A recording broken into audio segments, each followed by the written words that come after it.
right, today we're shining a spotlight on entrepreneurship in agriculture with a business that's turning a passion for farming into a growing enterprise. Sefudi Farms, through its consumer brand Mamepeng The Raw Honey, is focused on producing pure raw honey while building a sustainable agriculture business with community upliftment at its core.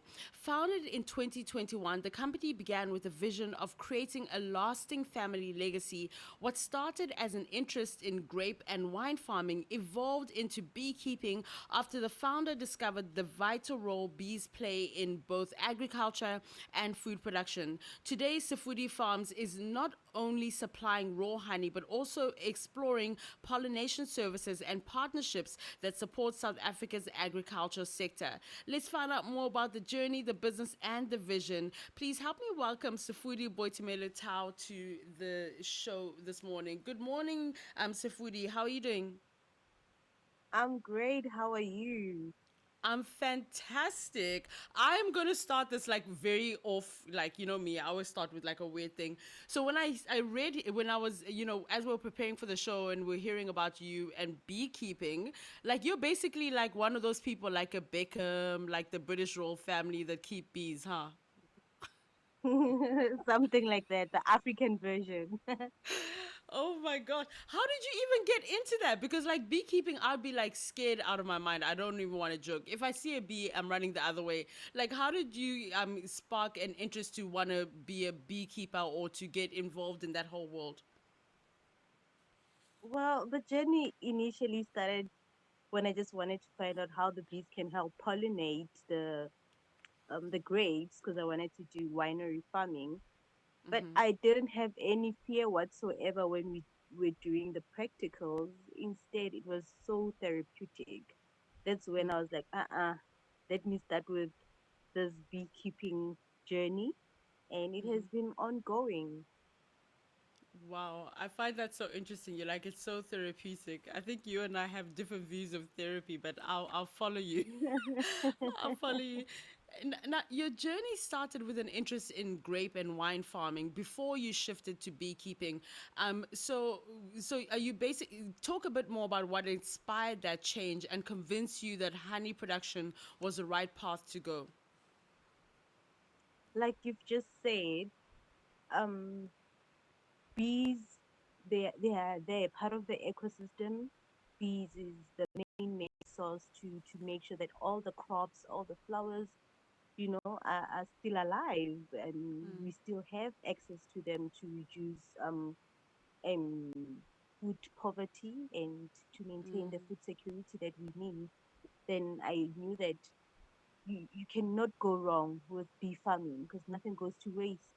After you extract the bees, I mean the honey, you have your wax, you have your propolis, you have your royal jelly. The market is diverse. You have your wax.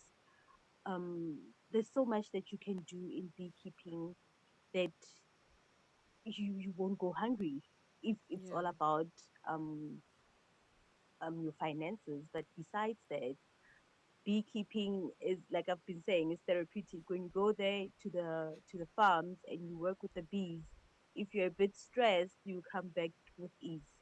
So I think that's where more of my love for the bees came in, because you can even talk to them. They are like animals. Hey. They don't even fall under the insects or pest category. They fall under animals. They have their own number, like a cow or any animal that you might find in agriculture. That's how diverse and versed these bees are.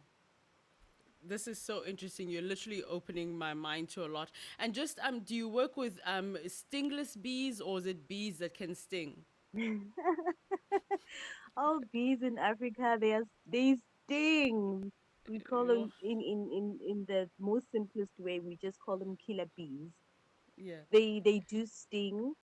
They are aggressive, but they also sense your energy. So if you come in a calm mind and in a calm aura, you will have minimum stings.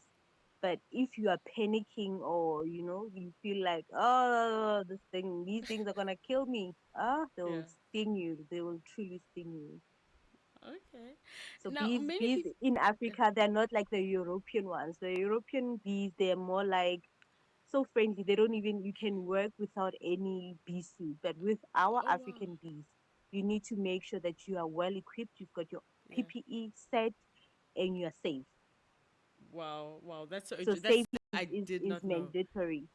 Yeah. Yeah, I didn't know that Africa only had killer bees. That's so interesting.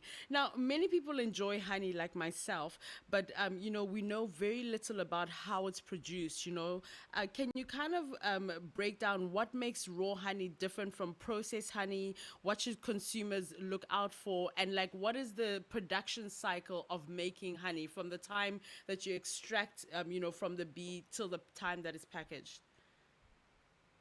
So the process, the standard operational process for the farming part of it, um, it's not that bad.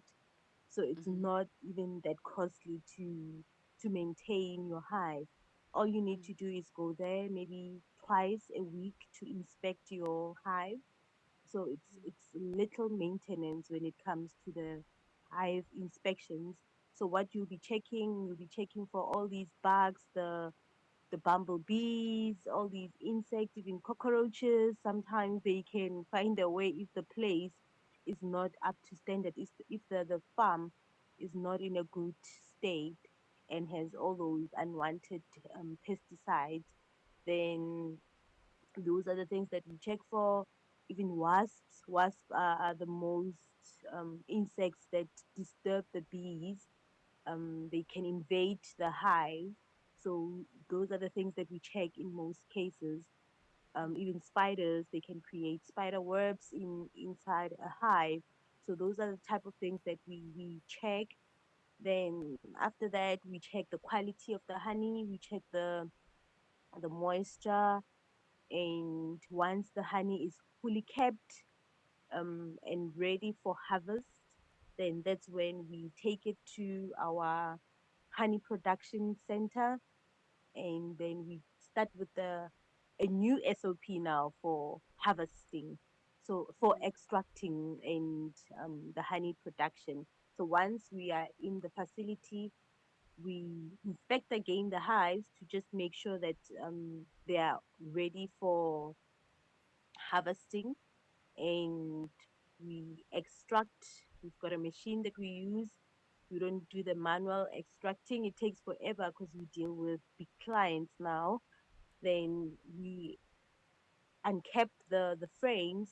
So the wax now will be used for something else. It can be used for candles, beeswax, for whatever cosmetic product that might be needed. Then from uncapping the frames, then we put the hives, the frames in the extracting machine. It will spin around and take out the honey with its wax and other components. Then we sift that. After sifting that, we take it to a heating pot just to melt down the wax at a very, very low temperature so that we contain all the nutrients that are needed in the honey. So honey's Yeah. um, texture, it differs, the flavor differs.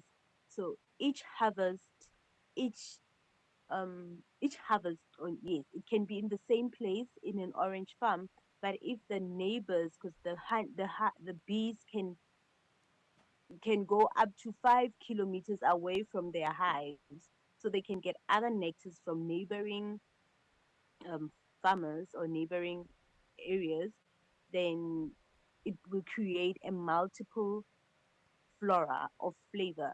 So that's why we call it multiflora flavor. And if it's the area within the 5 kilometers, it's just oranges, then it's a mono flavor. Then that mono flavor will just be orange blossom flavor. Then you'll just feel only the citrus um, zang of the honey in it.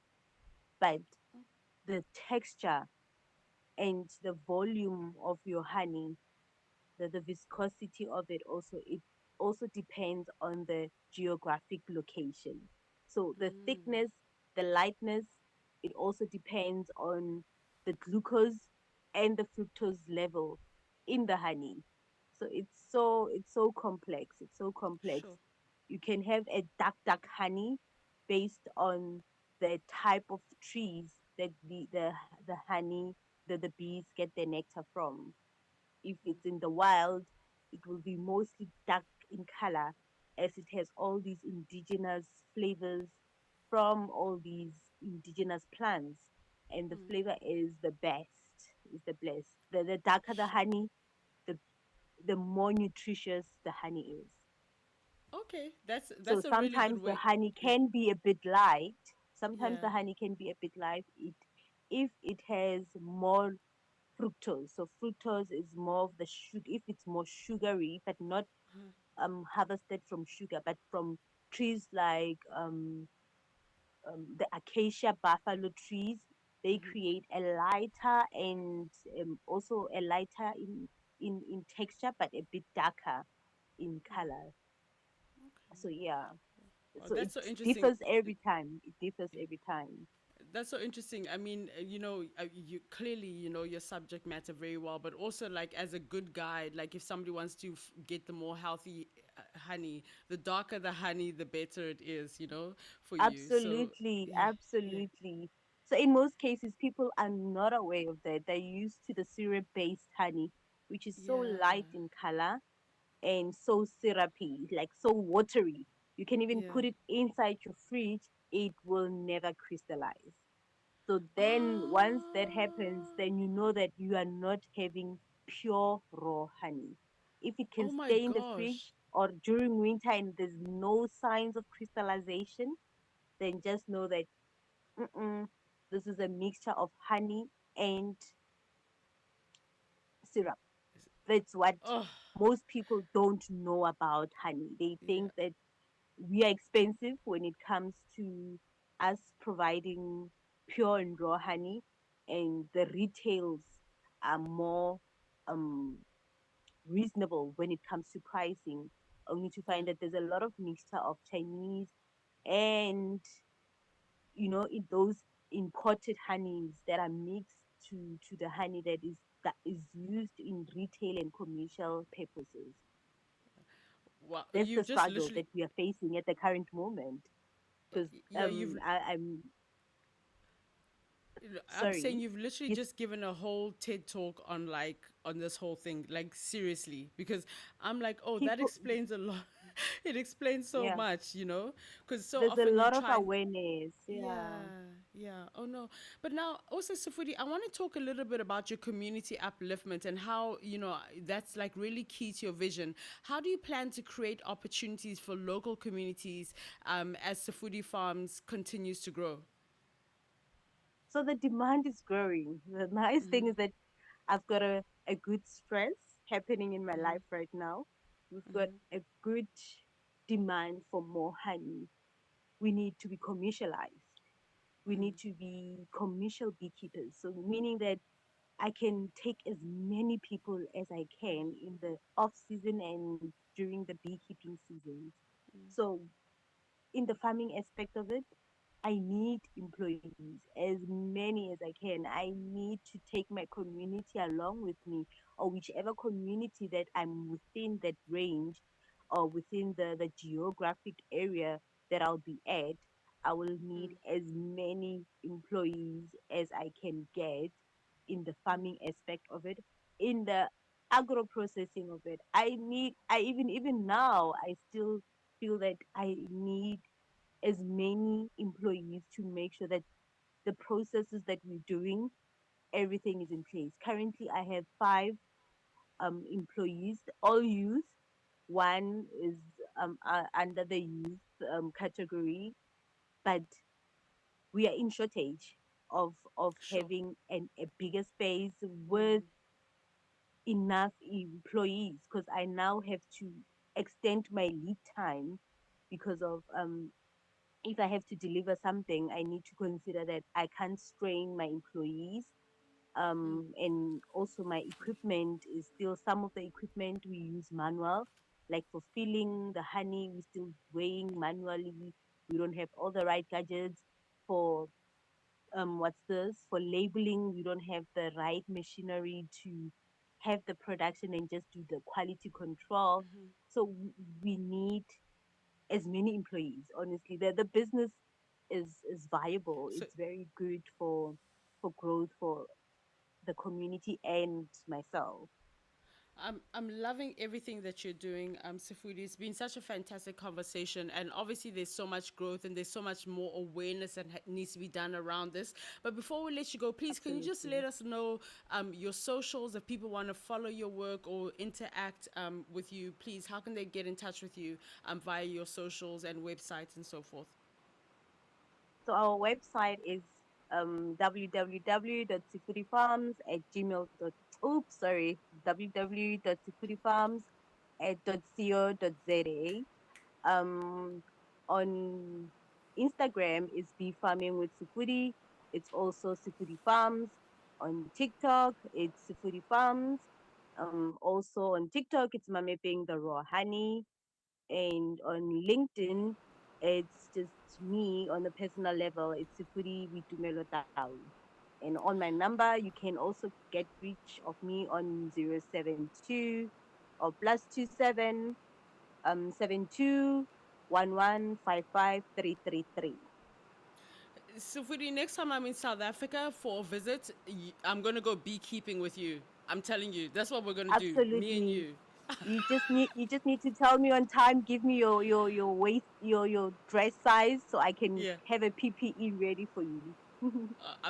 I'm And telling you, this we is one of dive my deep in the objectives bees. this year. You've sold me. This is one of the objectives this year. Thank you, thank you so much, Sefudi. You're Have a gonna love lovely it. weekend. No, I'm looking forward to, especially doing it with you. Thank I'm very you. excited. Have a lovely weekend. Thank you for joining It's us. Thank you so much for having me. Thank you. Take care. Bye. Start your day right with Channel Africa.